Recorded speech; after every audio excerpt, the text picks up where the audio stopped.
نن دغه رنګي په یو مسله باندې ارته بیان کوم او هغه مسله دا ده چې د یو انسان نیک عمل فائدہ بل انسان ترسی کنه رسی دا ډیره اهم مسله ده. نن سبا خلک مقصد یادای چې خیراتونو نه منشي صدقاتو نه منشي اور سرا مړو سرا مردگان اهل اسلام سرا چې کومه خېګړه کا د اغه نه منشي او نیت یادای دا پیسې د خیراتونو د صدقاتو روخلی او دا راکه مالا او مال راوړي مونږ مدارس لې راوړي او فلان لې راوړي اغه د وجنا دوی په عوام الناس کې د دې خبرې یو پروپاګاندا وکړه چې د یو انسان نیک عمل فائدہ بل انسان تا نہ ملاوگی لہذا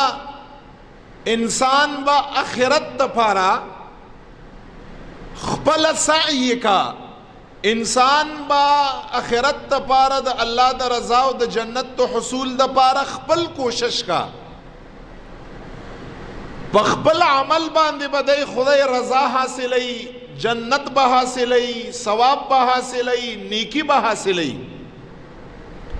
د بل انسان نیکی بل چالا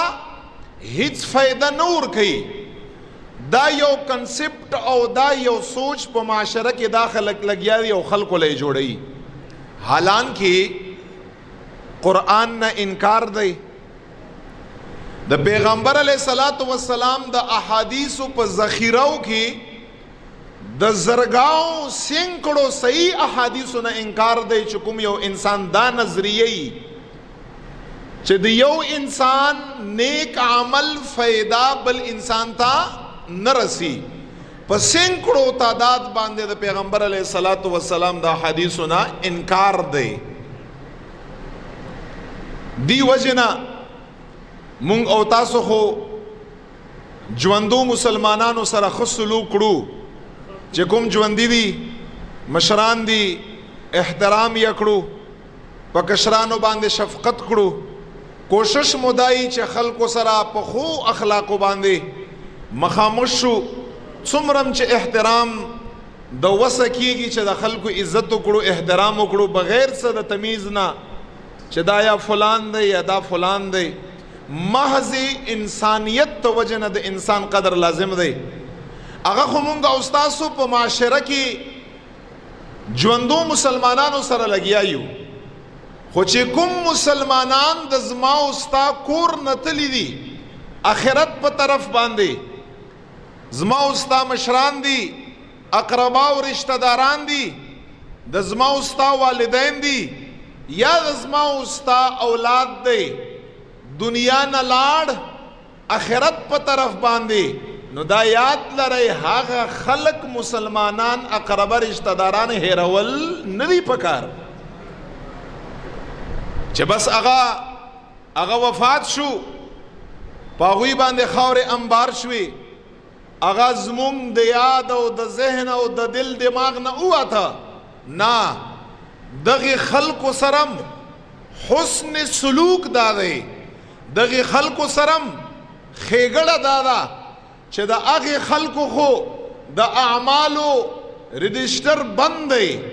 نور اعمال نشي کړای نه ښه اعمال کړای شي نه بد اعمال کړای شي. پیغمبر علیہ السلام فرمای انقطع عنه عمله د دغه خلقو عمل منقطع شو ختم شو نور نیکی نشي کړای لاړ آخرت په طرف باندې نو چې دوی نور نیکی نشي کړای زما او ستا خپلوان اقربا رشتہ داران او والدین دي د زما او ستا بچی دي د زما او ستا مسلمانان دي هغوی خو نیکی نشي کړای خو مونږ به نیکي کړو او د خپلې نیکۍ ثواب به په ټولو عمر باندې چې څومره مونږ ژوندي یو انشاءالله هغوی ته به یې بخو خامخا دا انسانیت دی دا همدردي ده